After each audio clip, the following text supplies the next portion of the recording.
3, 2, 1. PLN Unit Induk Transmisi Jawa Timur dan Bali menggelar simulasi tanggap darurat pengamanan kabel tegangan tinggi Suramadu.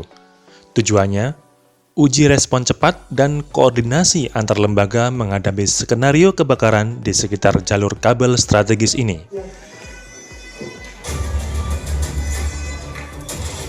Skenario simulasi terjadi kebakaran pada 4 kabel bertegangan tinggi objek vital nasional, disematkan sepanjang jembatan yang menjadi penopang utama suplai listrik ke seluruh Pulau Madura. Gangguan berarti risiko pemadaman total di Madura. Lalu berdasarkan historis dan tentunya berdasarkan analisa, memang kemungkinan gangguan bisa terjadi ya dari 4 kabel. Kita sudah pernah terjadi 4 kali gangguan di kabel ini ya. Yang mungkin teman-teman juga pernah dengar dan meliput beritanya. 2018 yang pertama lalu diikuti tiga kali gangguan selanjutnya.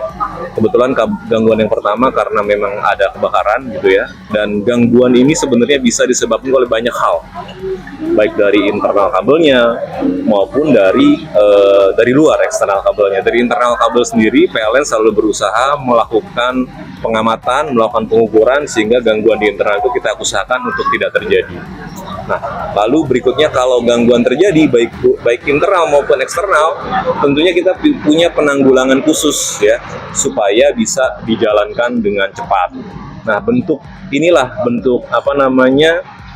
kita melakukan simulasi tanggap darurat inilah kita ingin bersinergi satu sama lain. Bila ada gangguan terjadi baik dari eksternal maupun internal, kita bisa cepat melakukan tindak lanjut pemadaman. Simulasi sengaja dibuat menantang. Saat sirine berbunyi, respon terkoordinasi langsung terlihat. Petugas PLN mengamankan jaringan, kapal damkar bergerak dari laut.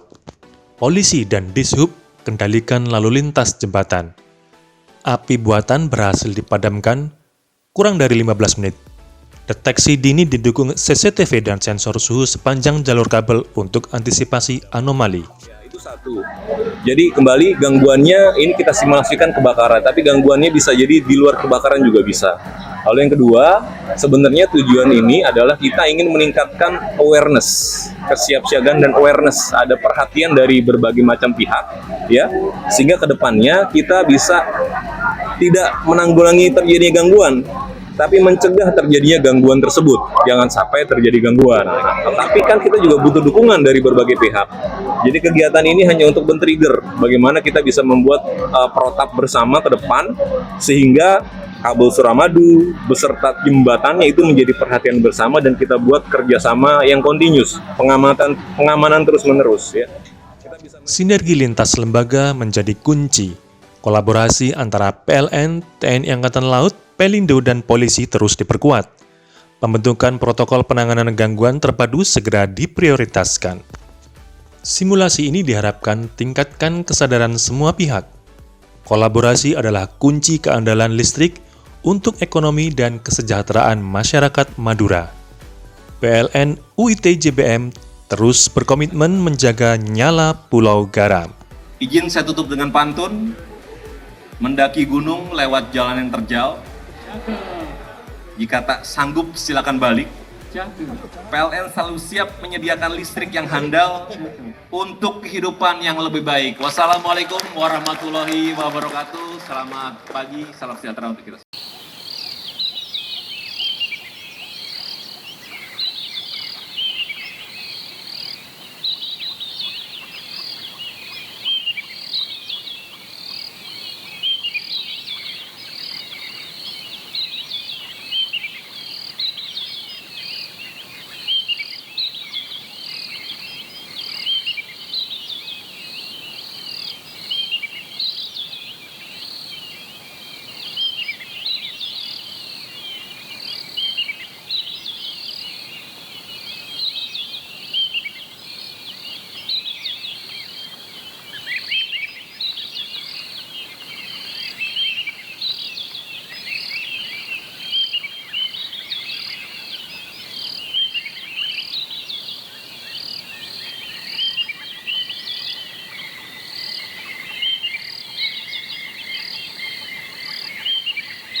Pecinta kuliner Surabaya punya destinasi baru. Almas Fried Chicken resmi membuka gerai ke-112 di Jalan Margaroja Indah, Surabaya. Acara grand opening hari Sabtu pagi 14 Juni 2025. Bukan sekedar ayam goreng biasa, Almas Fried Chicken mempunyai keunikan cita rasa Timur Tengah yang disesuaikan lidah Indonesia. Bismillahirrahmanirrahim. Insya Allah ini adalah cabang ke 112 dan kedepannya tahun ini targetnya mudah-mudahan Allah mudahkan kita bisa sampai di 200 cabang di tahun ini. Ya, insya Allah nanti dalam waktu dekat kita akan buka juga di Mulyorejo, kemudian di daerah Taman dan beberapa titik lagi di Surabaya. Surabaya sendiri total berapa?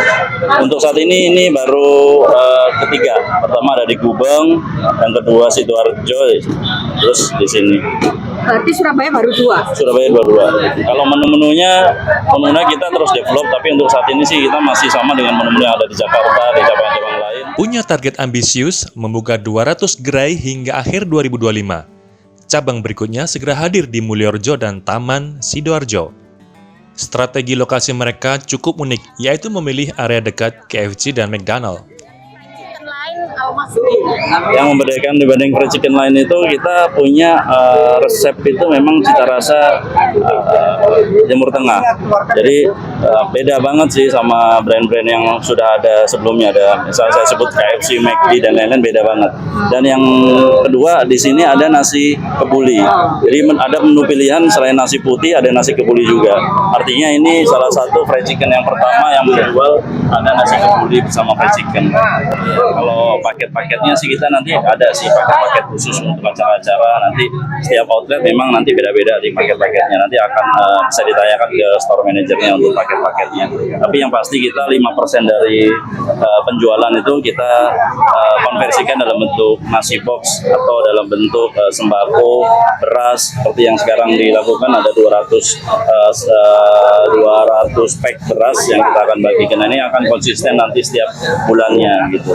Dari 5% dari penjualan, artinya kalau teman-teman yang ada di Surabaya berbelanja di Almas Fried Chicken, insya Allah ikut berkontribusi terhadap 5% donasi ke lingkungan sekitar. Harapannya setiap ada outlet Almas yang berdiri di radius 2-3 km nggak ada orang yang kesulitan untuk mendapatkan makan. Yang bikin beda, konsep berbagi. 5% penjualan dialokasikan untuk bantuan pangan warga sekitar. Setiap bulan, ratusan paket sembako dibagikan. Harapannya dalam radius 3 km, tak ada warga kesulitan makanan. Tambahan 5% laba disalurkan untuk Palestina. Almas sengaja menghindari buka gerai di mal.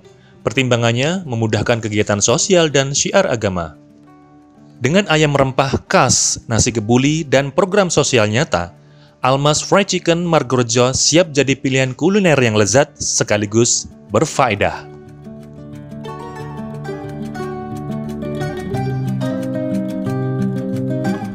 Motor hebat, kuat, no depan.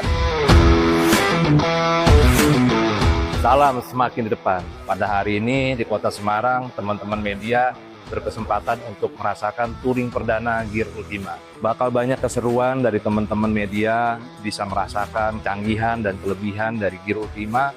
Begitupun juga akan merasakan bahwa motor Matic multiguna ini akan punya banyak kelebihan seperti utility yang akan dimanfaatkan oleh teman-teman media.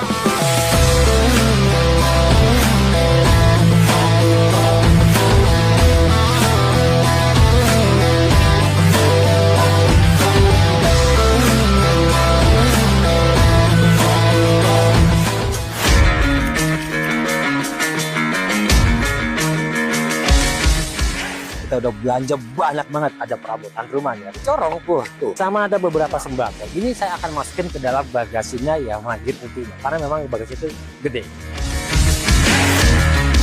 Biaya Rp125.000 disuruh belanja banyak dan tenang, pakai Gear Ultima.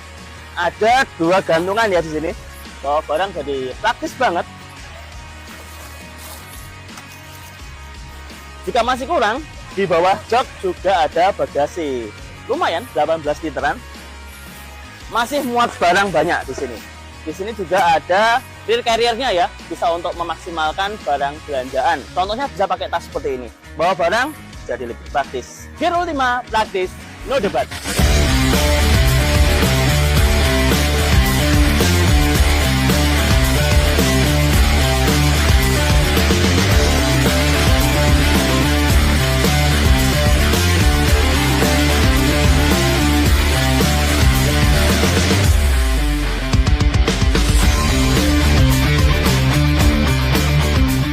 Saat ini saya sedang menghadiri acara Yamaha Gear Ultima Media Test Track yang diadakan oleh Yamaha dengan rute dari Yamaha Flexi Shop Semarang menuju ke ini kawasan Ungaran. Dan jalur yang dilalui lengkap banget ya, dari jalur perkotaan yang padat, termasuk juga naik turun. Tadi melewati salah satu jalur yang asik, nanjaknya mantep banget, yaitu di Jalan Baru Ugin.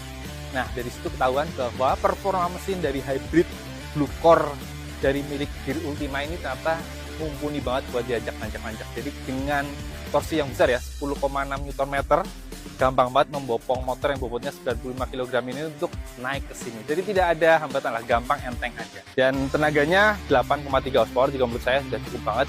Jadi kalau buat harian sih saya rasa Gear Ultima ini selain fungsional ya, punya fitur lengkap banget, tenaganya juga udah oke sih. Gear Ultima, performa kuat, no debat. Soal build quality, ini motor termasuk yang bagus. Gap bodinya rapat dan rangkanya pakai pipa tubular bergaransi 5 tahun. Dan yang pasti behelnya nih besi, dan dia ada tambahan belakangnya, jadi buat angkut-angkut barang ini pastinya kuat banget. Gear Ultima, kualitas no debat. Halo, saya Bagas Satrio dari Media Outlet Max dan saya sudah mencoba Yamaha Gear Ultima Hybrid paling baru ini di daerah kota Semarang. Dengan rute sejauh 70-an kilometer dan nanjak-menanjak, Yamaha Gear Ultima Hybrid ini memiliki mesin Blue Core Hybrid 125cc yang memiliki torsi 10,6 Nm yang dapat diandalkan untuk nanjak-menanjak dan bisa mencatatkan konsumsi bahan bakar sebesar 74,5 km per liter. Bener-bener bikin kaget banget, irit, no debat nih motor. Gear Ultima, irit, no debat.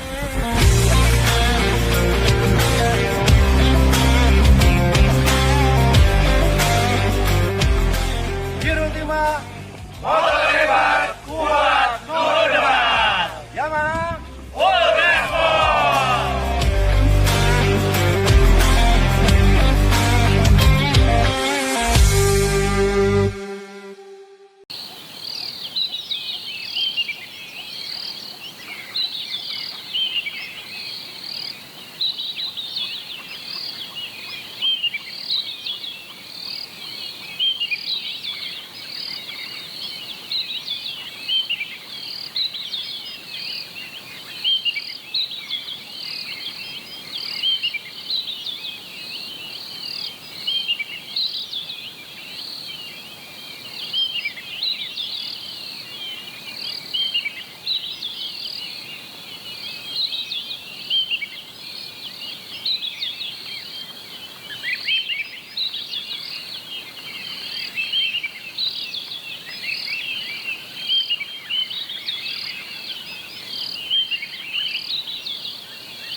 Setelah sukses rilis di Jakarta, Rolls-Royce Spectre kini tiba di Surabaya. Mobil super coupe listrik pertama dari pabrikan Inggris ini resmi diperkenalkan untuk calon konsumen Jawa Timur. Spectre bukan mobil listrik biasa. Ia merupakan coupe elektrik ultra mewah pertama di dunia. Pengembangannya mulai tahun 2021. Mobil ini lulus uji ketat ekstrim sebelum akhirnya diluncurkan di Inggris Oktober lalu. Kalau Bapak mau nutup pintu sana, Bapak tarik ini sampai tahan.